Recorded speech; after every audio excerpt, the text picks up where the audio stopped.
Welcome back, leaders. It's Ali, your embodied leadership coach, and I was reminded of a concept today: stories versus facts. When we get an injury or we hurt ourselves, we have a wound, and it doesn't last forever, right? You might hurt your arm and it gets a scrape, and the scrape stays for a certain amount of time, and then the wound heals, and then you go on living your life. Sometimes there's a scar that's left, but the wound itself, the actual injury itself, heals. We tend not to do that with mental wounds. We tend to hold on to them, and we call those stories. Some of us, including myself, because it's part of our human nature, is we hold on to stories that we've made up from early in our childhood up until yesterday. And we don't allow, like we allow a physical wound to just heal and then we move away from it. Instead, we hold on to it, and then we derive a lot of our identity from these stories that have happened to us. Let me rephrase. We derive a lot of our self-worth from the stories we make up about situations that we've experienced, as opposed to just allowing that situation to be what it is. Instead, we literally make up in our minds the meaning of it, and then we hold on to it. So it's a tough question, and it's a tough experience to let go of the stories that we've told ourselves for years and years and years. And I wonder if we can't just take a moment to think about how we identify and why we identify as that way.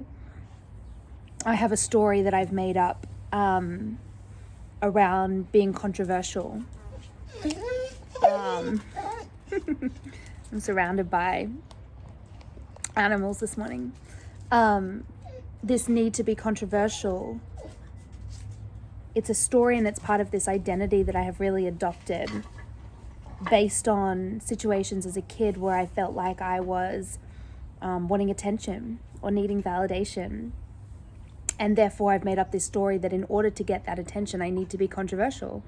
I need to speak out of turn. I need to be different. I need to derive my identity from taking the spotlight or being that person that's really loud.